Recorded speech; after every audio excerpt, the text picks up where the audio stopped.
मैं doctor R के पुरोहित, आपका स्वागत है। आज बात करेंगे चुनाव सुधार, इलेक्शन रिफॉर्म्स। प्रत्येक लोकतंत्र में चुनाव एक महत्वपूर्ण तत्व होता है, क्योंकि आजकल जैसे राष्ट्रों की संख्या जैसे बढ़ती जा रही है, वैसे ही राष्ट्रों की जनसंख्या में भी निरंतर वृद्धि होती जा रही है। तो स्वाभाविक है, बहुत कम ऐसे राष्ट्र हैं जिनकी संख्या हजारों में है, और उससे लगभग उसी के आसपास कुछ ऐसे राष्ट्र हैं जिनकी जनसंख्या लाखों तक सीमित है। लेकिन सैकड़ों ऐसे राष्ट्र हैं जहां की जनसंख्या करोड़ों में है, और इसमें भारत की जैसे देश भी हैं जहां की जनसंख्या 1 अरब से भी अधिक है। तो स्वाभाविक है, इन देशों में यदि प्रजातांत्रिक व्यवस्था की स्थापना की जाएगी तो वह प्रजातांत्रिक व्यवस्था अप्रत्यक्ष ही होगी, और यदि अप्रत्यक्ष है तो वहां पर चुनाव भी होंगे। चुनाव के द्वारा मतदाता अपने प्रतिनिधियों का निर्वाचन करते हैं, और ये प्रतिनिधि जनता के प्रति ही उत्तरदायी होते हुए अपने कर्तव्यों का निर्वहन करते हैं। तो चुनाव लोकतंत्र का मुख्य तत्व है। बिना चुनाव के लोकतांत्रिक व्यवस्था का संचालन संभव नहीं है। अब चुनाव कैसे होता है? चुनाव में राजनीतिक दल सक्रिय होते हैं। दुनिया में ऐसा कोई प्रजातांत्रिक राष्ट्र नहीं है जहां पर राजनीतिक दल न हो, और यही राजनीतिक दल सभी प्रकार की बुराइयों की मूल है। आप लोकतांत्रिक व्यवस्थाओं से राजनीतिक दलों को हटा दीजिए, पूरी बुराई का 90-95% खत्म हो जाएगा। लेकिन बिना राजनीतिक दलों के शासन का संचालन संभव नहीं है। इसलिए राजनीतिक दलों का होना भी आवश्यक है, और बुराइयों का दूर किया जाना भी जरूरी है। लेकिन दोनों चीजें नहीं हो सकती। जहां राजनीतिक दल होंगे वहां पर बुराइयां आएंगी ही, क्योंकि राजनीतिक दल ही सभी प्रकार की बुराइयों की जड़ है। और चूंकि कम से कम संसदीय शासन व्यवस्था का संचालन बिना राजनीतिक दलों के नहीं हो सकता, इसलिए राजनीतिक दलों का होना आवश्यक है। तो इसमें कौन कौन से बातें आती हैं, कौन कौन से ऐसे मुद्दे हैं जो चुनाव सुधार की आवश्यकता को महसूस करते हैं, या ऐसे कौन कौन से तत्व हैं जो किसी भी देश की चुनाव व्यवस्था को प्रभावित करते हैं। कम से कम भारत के संदर्भ में कुछ बातें हैं। कौन कौन सी बातें हैं? सबसे पहले है धन बल या धन शक्ति। हमारे देश की लोकसभा में, विधानसभाओं में जितने भी सदस्य चुने जाते हैं, उनमें से लगभग 90 से 95% उम्मीदवार, 90 से 95% सदस्य निर्धारित सीमा से अधिक खर्च करते हैं। चाहे लोकसभा का चुनाव हो, चाहे विधानसभा का चुनाव हो, इन सभी चुनाव में चुनाव आयोग तय करता है कि कोई भी उम्मीदवार एक निश्चित राशि तक खर्च कर सकता है। लेकिन जब एक उम्मीदवार विजयी होकर के लोकसभा या विधानसभा में पहुंचता है, तो वह लिख कर देता है चुनाव आयोग को कि मैंने निर्धारित सीमा के अधीन रहते हुए खर्च किया है, और खर्च का यह पूरा ब्यौरा है। और वहीं से छूट की शुरुआत होती है, क्योंकि 90-95% उम्मीदवार ऐसे होते हैं, ये सदस्य ऐसे चुने जाते हैं जो निर्धारित सीमा से अधिक खर्च करते हैं। अटल बिहारी वाजपेयी ने एक बार लोकसभा में कहा था कि लोकसभा के प्रायः सदस्यों का कार्यकाल का प्रारंभ छूट से शुरू होता है, और वह छूट क्या है कि वह गलत बयानबाजी करते हैं, गलत बयान देते हैं, गलत लिख कर देते हैं कि उन्होंने निर्धारित सीमा के अधीन रहते हुए खर्च किया है। वो सरासर झूठ है। शासन भी जानती है, और राजनीतिक दल भी अच्छी तरह से इसको जानते हैं। लेकिन राजनीतिक दल खुद अपने पैरों को किस प्रकार से कुल्हाड़ी मारेंगे? नहीं मारेंगे। इसलिए राजनीतिक दल करोड़ों अरबों की संख्या में राशि खर्च करते हैं। तो धन बल का बहुत ज्यादा प्रभाव है। एक तो यह है कि निर्धारित सीमा से अधिक राशि खर्च करते हैं, इसके साथ ही वो लोगों को पैसा बांटते हैं, मतदाताओं को लुभाते हैं, मतदाताओं को प्रलोभन देते हैं, और वो पैसा न केवल बांटते हैं अपितु विभिन्न प्रकार की सामग्री भी बांटते हैं। अभी थोड़े दिन पहले एक स्थान पर छापा मारकर पकड़ा गया, लाखों की संख्या में साड़ियां पाई गई। तो ये सब क्या है? धन बल का दुरुपयोग है। दूसरा है बाहुबल। बाहुबल मतलब कि आप बोलचाल की भाषा में गुंडा या बदमाश कर सकते हैं। स्वाभाविक है, जो बाहुबल का प्रयोग करते हुए कुछ काम करता है वह स्वाभाविक रूप से गुंडा होगा या बदमाश होगा। ऐसे लोगों को राजनीतिक दल टिकट देते हैं। और सबसे बड़ी बात यह है कि राजनीतिक दलों का पैमाना यह नहीं है कि कौन सा व्यक्ति नैतिक है, कौन सा व्यक्ति अच्छा है, अपितु उनकी कसौटी यह है कि कौन सा व्यक्ति हमारे चुनाव को हमें चुनाव में जितवा सकता है, जीत दिला सकता है।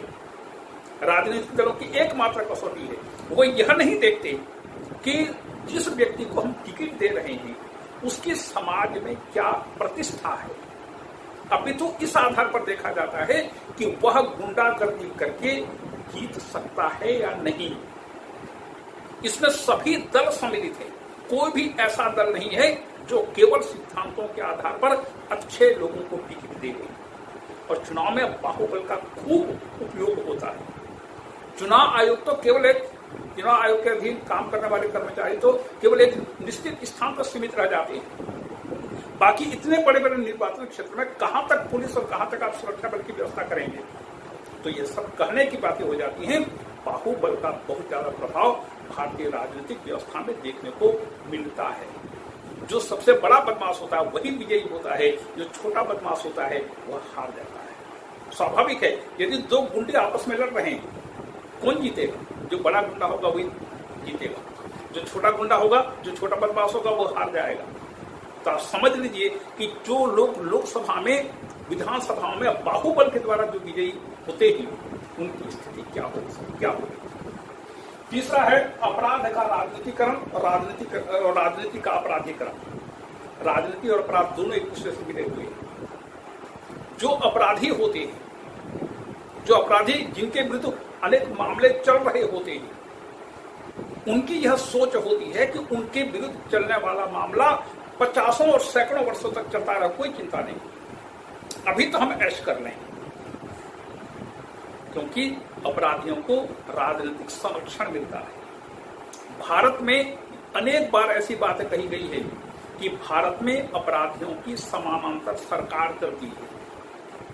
ये आपराधिक तत्व लोगों से रंगदारी वसूल करते हैं, मतलब कि टैक्स वसूल करते हैं। और यदि किसी ने टैक्स देने से आनाकानी किया, इनकार करने के बाद दूर है, यदि आनाकानी भी किया तो उसकी हत्या हो जाती है और फिर कोई सुनवाई नहीं होती। और सुनवाई होती भी है तो अगले 50 साल के बाद सुनवाई होगी। आप सोच लीजिए क्या होगा। तो राजनीति का अपराधीकरण, अपराध का राजनीतिकरण, और यही राजनीतिक तत्व आपराधिक तत्वों के साथ मिलकर के देश के शासन का संचालन करते हैं। खुद सत्तारूढ़ दल जो भाजपा के बारे में कहा जाता है कि सिद्धांतों वाली पार्टी है, वह भी कम नहीं है। भारत का कोई राजनीतिक दल कम नहीं है। बड़े से बड़े अपराधी जिनके विरुद्ध सैकड़ों मामले लंबित हैं, सैकड़ों, 1 2 4 नहीं, ऐसे व्यक्ति चुनाव में टिकट पाते हैं, विजयी होते हैं और आप हम पर शासन करते हैं। चौथा है सरकारी मशीनरी का दुरुपयोग। सरकारी मशीनरी का दुरुपयोग कैसे? कि राजनीतिक दलों के द्वारा अपने दल का प्रचार सरकारी पैसे से करना। अभी कुछ महीने पहले की बात है, दिल्ली में स्थित आप सरकार ने अपने दल का विज्ञापन सरकारी पैसे से किया, जिसकी राशि का भुगतान करने की जब बात आई तो वहां के लेफ्टिनेंट गवर्नर ने क्या किया, 80 करोड़ रुपए का भुगतान रोक दिया कि इन विज्ञापनों में आपने दल का विज्ञापन किया है, सरकार के कार्यों का विज्ञापन नहीं किया है। दूसरी चीज, जो मंत्री सरकारी मशीनरी का दुरुपयोग करते हैं, जाकर सरकारी गेस्ट हाउस में रहना, सरकारी कार का, सरकारी वाहन का प्रयोग करना, मंत्रियों के स्वविवेक कोटे का दुरुपयोग करते हुए लोगों को पैसे देने की घोषणा करना, अनुदान देने की घोषणा करना। आपको याद होगा श्रीमती गांधी का चुनाव जब अवैध घोषित हुआ था इलाहाबाद उच्च न्यायालय के द्वारा 1975 में, तो उसमें एक बहुत बड़ा कारण उच्च न्यायालय ने यह पाया कि श्रीमती गांधी ने मोहम्मद यूनुस नाम के एक सरकारी अधिकारी की सेवाएं ली थी और उनके द्वारा जो सहयोग श्रीमती गांधी को किया गया और उसके चलते श्रीमती गांधी विजयी हुई थी। सरकारी मसले का दुरुपयोग। अभी चुनाव आयोग थोड़ा सा स्ट्रिक्ट हुआ है तो थोड़ा सा कम हो गया है, पहले खूब चला करता था ये सब। फिर गैर गंभीर उम्मीदवार, चुनाव में 10, 20, 50 लोग खड़े हो जाते हैं क्योंकि चुनाव लड़ने का अधिकार सबको है, लेकिन इनमें से अधिकांश प्रत्येक निर्वाचन क्षेत्र में 2 या 3 लोग वास्तविक उम्मीदवार होते हैं। बाकी जितने भी होते हैं ये सब वोट काटू उम्मीदवार होते हैं। ये चुनाव के प्रति किसी भी प्रकार से गंभीर नहीं होते। ये तो लोकसभा विधानसभा की बात हुई। राष्ट्रपति के चुनाव में भी लोग गंभीर नहीं होते थे, जिसके चलते सरकार को कानून बना करके व्यवस्था करनी पड़ेगी कि राष्ट्रपति और उपराष्ट्रपति के चुनाव में वही व्यक्ति नामांकन दाखिल कर सकेगा जिसके प्रस्तावक 50 लोग कम से कम हों। 50 प्रस्तावक हो, 50 समर्थक हों। अब लाओ 50 मतदाताओं को, 50 मतदाता मतलब आम जनता नहीं, लोकसभा या विधानसभा के 50 सदस्य लाइए, 100 सदस्य, तब जाकर के आप नामांकन दाखिल करेंगे। नहीं तो लोग राष्ट्रपति का चुनाव लड़ने से भी नहीं हिचकते थे।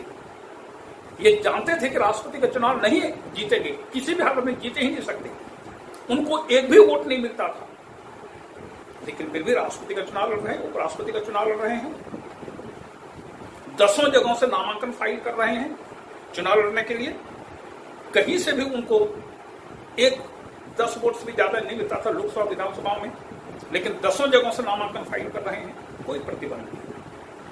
तो ऐसे गैर गंभीर उम्मीदवारों की संख्या लगातार बढ़ती जा रही है।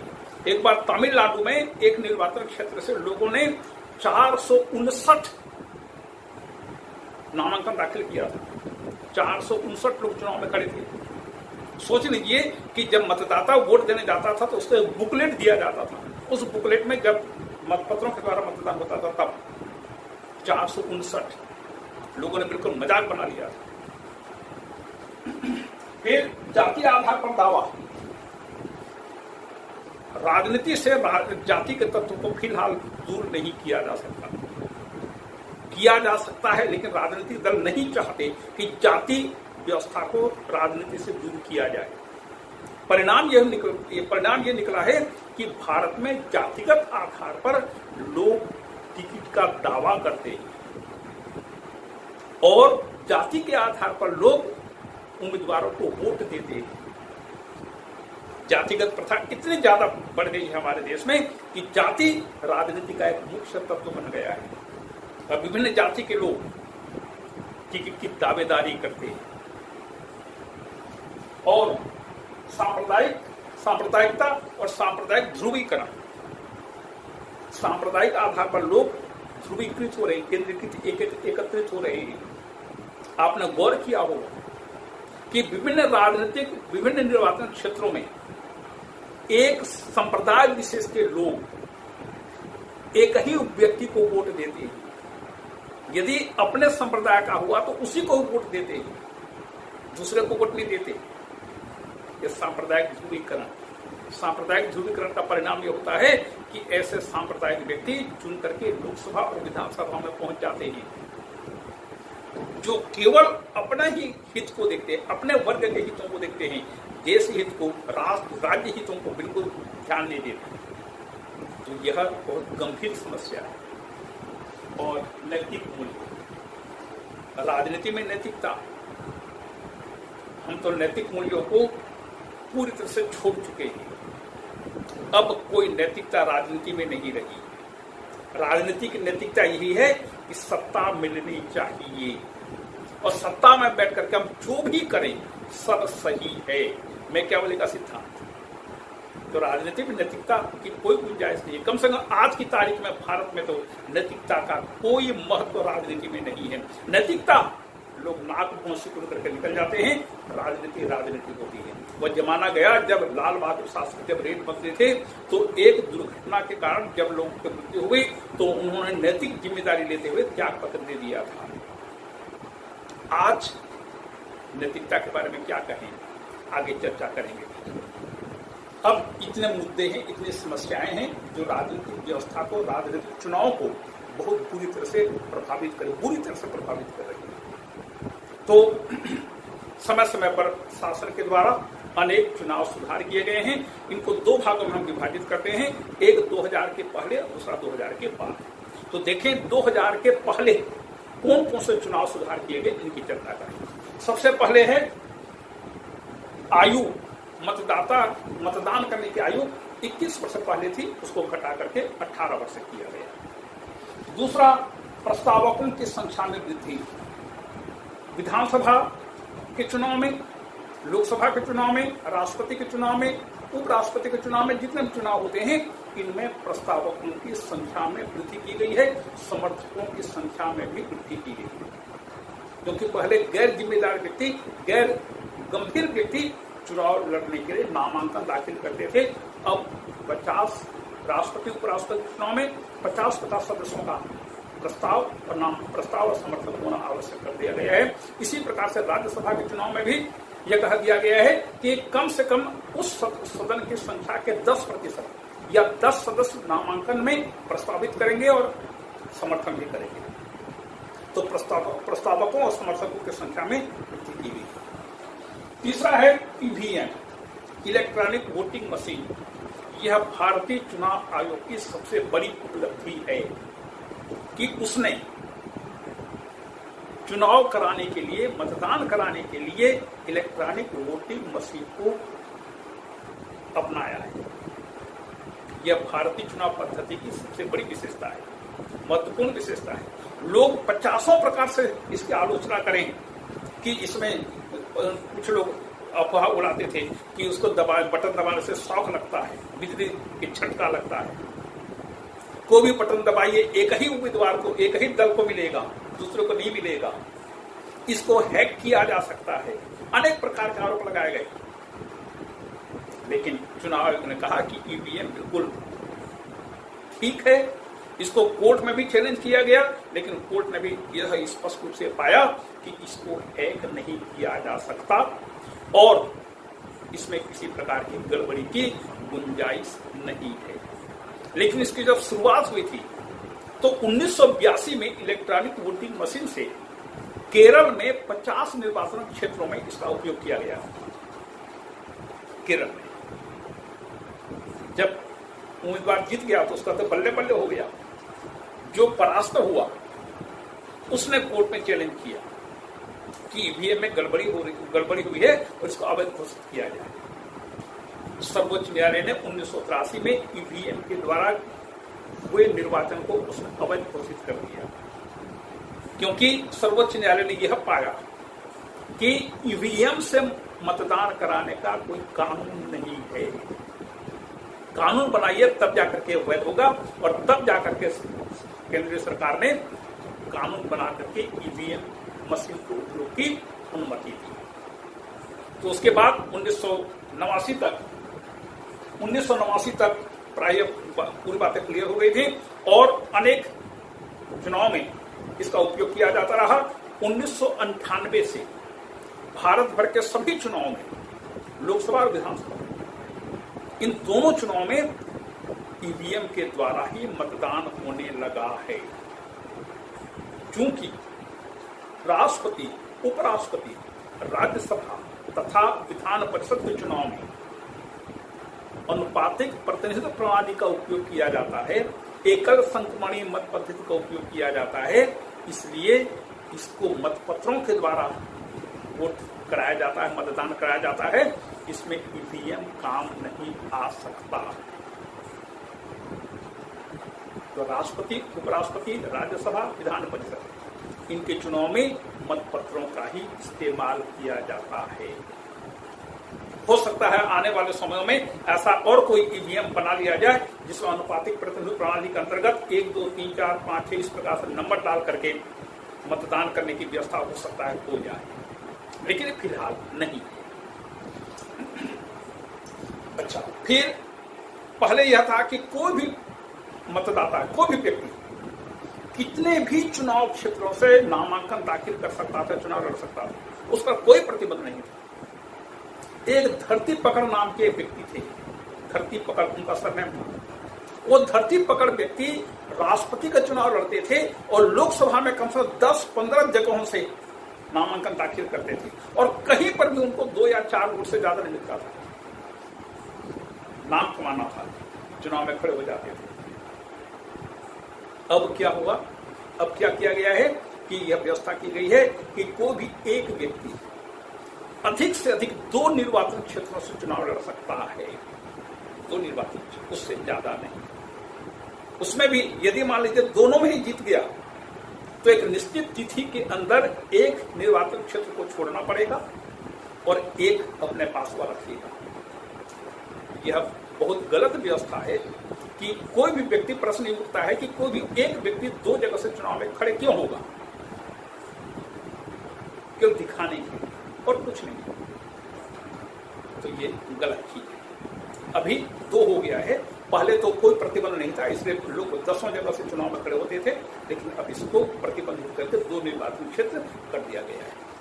इसके बाद पहले यह होता था कि उम्मीदवार की मृत्यु यदि हो गई, चुनाव होने वाला है, चुनाव की तारीख और सब तय हो गई है, सब फाइनल हो गया है, लेकिन मान लीजिए इसी बीच इस उम्मीदवार की मृत्यु हो जाती थी तो उस निर्वाचन क्षेत्र का चुनाव स्थगित कर दिया जाता था। आजकल ऐसा हो गया है कि मान लीजिए कोई मान्यता प्राप्त राजनीतिक दल का कोई उम्मीदवार की मृत्यु हो जाती है तो उस राजनीतिक दल को कहा गया है कि वह अपना दूसरा उम्मीदवार खड़ा कर सकता है।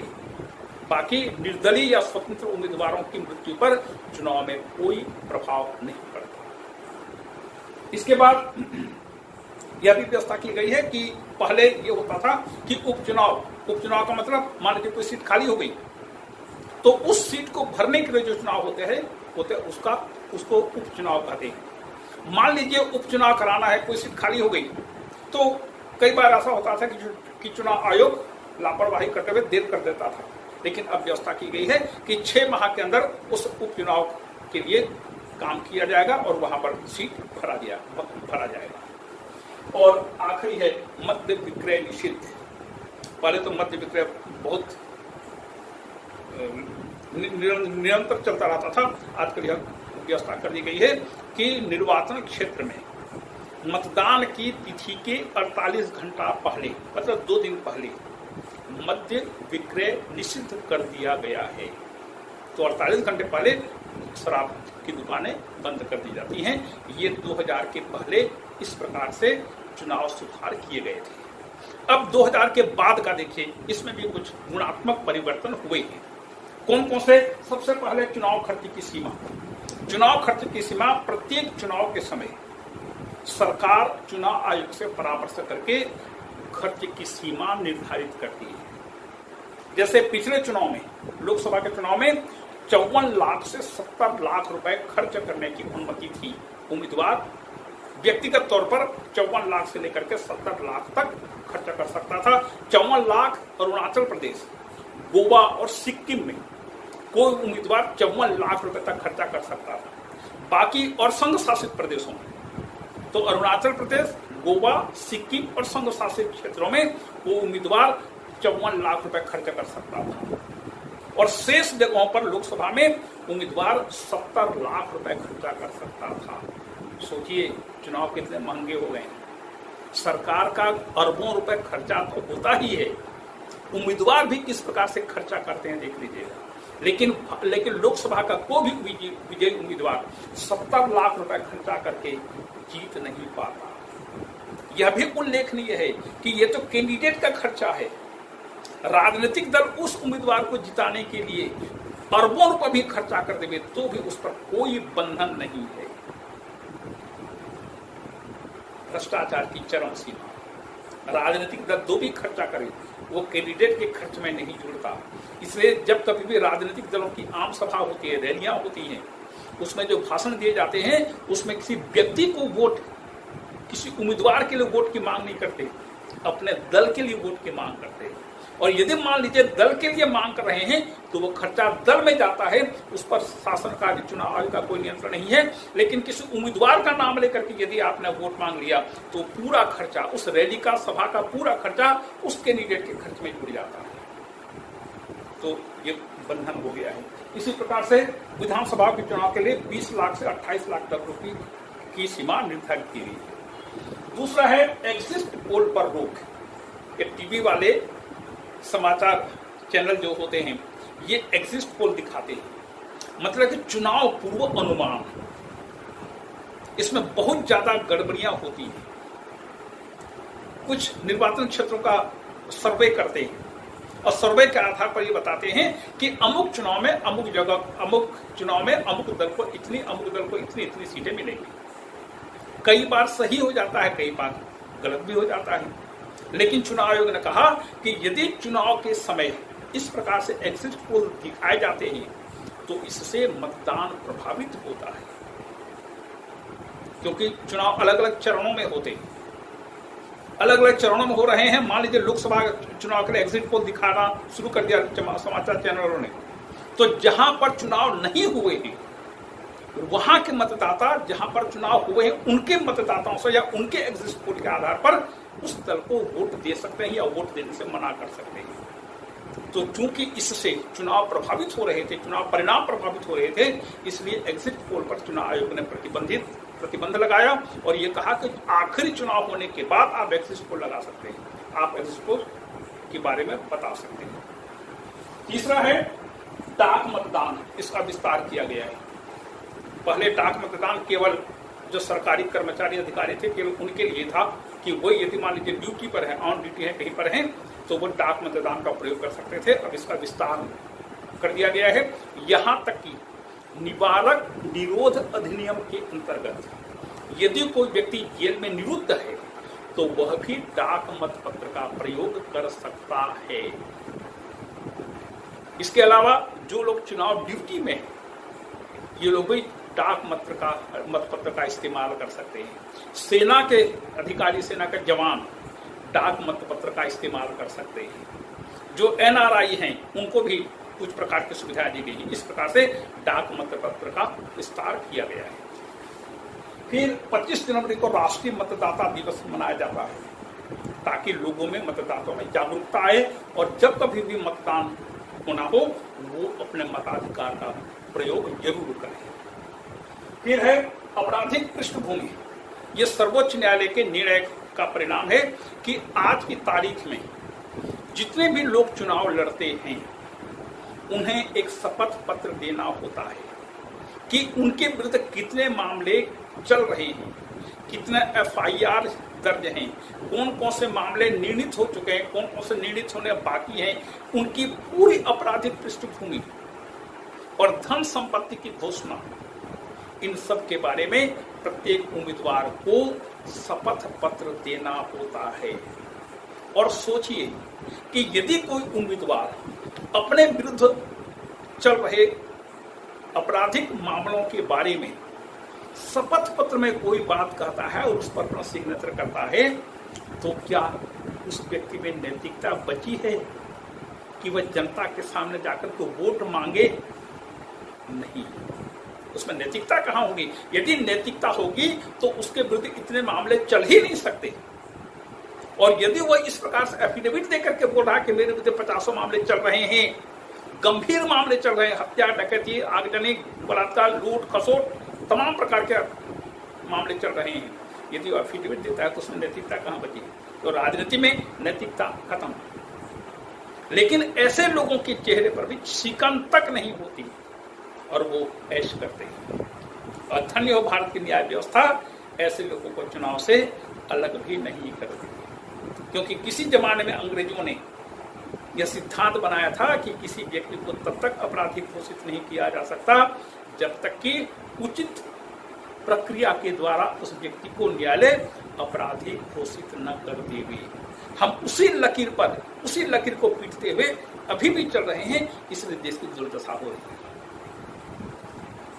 और पिंक बूथ, विभिन्न मतदान क्षेत्रों में पिंक बूथ पर बनाया जाता है, जिसमें केवल महिलाएं ही मतदान अधिकार के रूप में काम करती हैं और केवल महिलाओं के लिए ही वह मतदान केंद्र निर्धारित किया जाता है। पिंक बूथ, उसको पूरा, उसके पर्दे और उसके कपड़े वगैरह को पूरा पिंक कलर से रंगा जाता है, इसलिए उसको पिंक बूथ कहते हैं।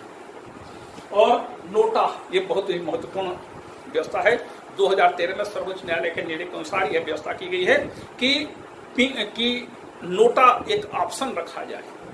नोटा का फुल फॉर्म है not of the above, NOTA, मतलब उपयुक्त में से कोई नहीं।